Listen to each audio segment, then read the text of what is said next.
قرآن اللہ کی کتاب ہے، اللہ رب العزت نے قرآن کو نازل کیا ہے، اس بات کا ہم یقین کیوں کریں؟ کیا ثبوت ہے اس بات کا کہ آسمان سے یہ کتاب نازل ہوئی ہے؟ یہ جو سوال ہے یہ مخالفین اسلام کا سوال ہے، جو لوگ اسلام کے مخالف ہیں، اسلام کے دشمن ہیں، مذہب اسلام کو ایک آنکھ نبھاتے ہیں وہ لوگ،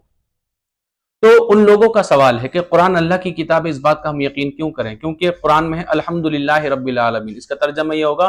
کہ تمام تعریفیں اللہ کے لیے ہیں جو عالمین کا پالنے والا ہے۔ تو اگر یہ اللہ کا کلام ہوتا تو اس کا تو ایسے لکھا ہوا ہوتا الحمدللہ رب العالمین، یعنی تمام تعریفیں میرے لیے ہیں، یہ لکھا ہوا ہوتا اللہ کے لیے ہیں، ایسا لکھا ہوا نہیں ہوتا تمام تعریفیں میرے لیے ہیں، یہ لکھا ہوا ہونا چاہیے تھا۔ اللہ کے لیے ہیں تو مطلب اللہ کے لیے، تو اس کا مطلب تو یہ ہوا کہ کوئی اور بتا رہا نا کہ تمام تعریفیں اللہ کے لیے ہیں۔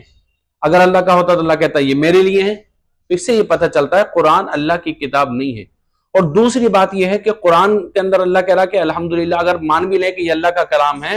تو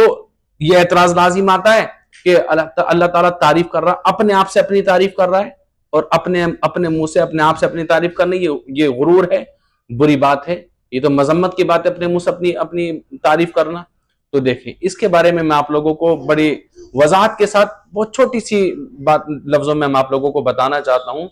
کہ دیکھیں، جب آپ کا بچہ بہت چھوٹا ہوتا 3-4 سال کا، تو آپ اس کو اگر اپنے والد کے پاس بھیجتے ہیں تو آپ اس سے کہتے ہیں جاؤ میرے پاپا کے پاس چلے جاؤ،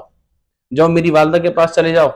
آپ اس کو کہتے ہیں جاؤ دادی کے پاس جاؤ، جاؤ دادا کے پاس جاؤ، تو کہ یہ آپ کے دادا ہوئے، آپ کے بچے کے دادا ہوئے، یا آپ کی دادی ہوئی، آپ کے بچے کی دادی ہوئی، یقیناً وہ آپ کے بچے کی دادی دادا ہیں، لیکن آپ اپنے بچے سے کہتے ہیں جاؤ دادی کے پاس جاؤ، جاؤ دادا کے پاس جاؤ، چاچا سے فلاں چیز لے کر کے آ جاؤ۔ اس کا مطلب یہ ہوتا ہے ہم بچے کو ٹیوشن دے رہے ہوتے ہیں، بچے کو سمجھا رہے ہوتے ہیں کہ آپ اپنے دادا کے پاس جاؤ اور وہ آپ کے دادا ہیں۔ اسی طرح اللہ تبارک و تعالی اپنے بندوں کو جو ہے وہ بتا رہا ہے کہ آپ کو کیا کہنا، آپ کو یہ نہیں کہنا میرے لیے تعریف ہے، آپ کو کہنا ہے اللہ کے لیے تعریف، کیونکہ بندے نادان ہیں، بندے نا سمجھ ہیں، تو اللہ تبارک و تعالی ان کو کر کے بتا رہا ہے۔ اور رہا سوال کہ اللہ اپنی تعریف کر رہا ہے، تو یہ بھی بالکل غلط بات ہے، اور یہ تو بالکل بچوں جیسا سوال ہو گیا۔ دیکھیں جب ہم کسی کے بارے میں نہیں جانتے ہیں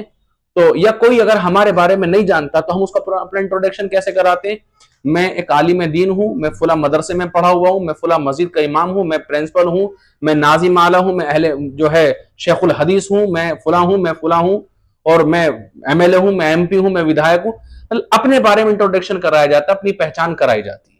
اب کوئی اگر یہ کہے اپنی تعریف اپنے منہ سے کر رہا ہے تو یہ سامنے والے کی غلطی ہوگی نا، یہ تو انٹروڈکشن ہوا۔